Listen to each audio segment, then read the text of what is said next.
రైతులు పండించిన పంటలకు గిట్టుబాటు ధర కల్పించడంలో కేంద్ర రాష్ట్ర ప్రభుత్వాలు విఫలమయ్యాయని తెలంగాణ రాష్ట్ర రైతు సంఘం అధ్యక్షుడు బాగం హేమంతరావు అన్నారు. ఏఐకేఎస్ ఖమ్మం జిల్లా 21వ మహాసభల ఆహ్వాన సంఘం సమావేశంలో ఆయన మాట్లాడారు. మార్చి 20న వైరాలో జరిగే తెలంగాణ రైతు సంఘం జిల్లా మహాసభలను విజయప్రదం చేయాలని పిలుపునిచ్చారు.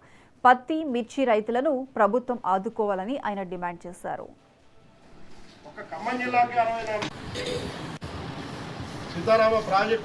తెలంగాణ రాష్ట్ర రైతు సంఘం ఖమ్మం జిల్లా మహాసభలు వైరా పట్టణంలో మార్చి 20వ తారీఖున జరపాలని చెప్పేసి నిర్ణయం తీసుకోవడం జరిగింది. దానికి ఈరోజు ఆహ్వాన సంఘ సమావేశం ఏర్పాటు చేశాం. వీళ్ళ ప్రధానంగా రైతాంగం అనేక సమస్యలు ఎదుర్కొంటా ఉంది.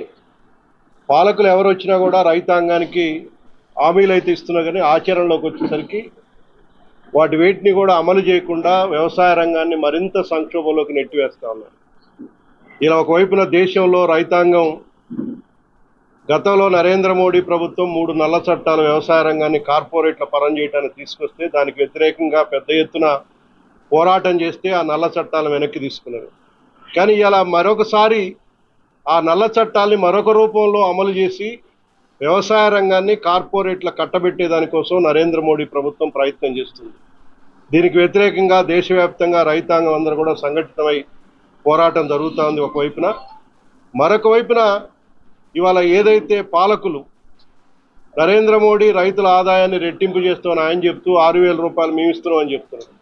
ఇక్కడ రాష్ట్రాల్లో కూడా కాంగ్రెస్ ప్రభుత్వం అనేక హామీలు ఇచ్చి అధికారంలోకి వచ్చింది. కానీ ఆచరణలోకి వచ్చేసరికి ఎవరు కూడా రైతాంగాన్ని ఇవాళ పట్టించుకునేటువంటి స్థితి లేదు. ఇచ్చినటువంటి హామీలు ఏవి కూడా అమలు చేయట్లేదు. తెలంగాణ రాష్ట్ర రైతు సంఘం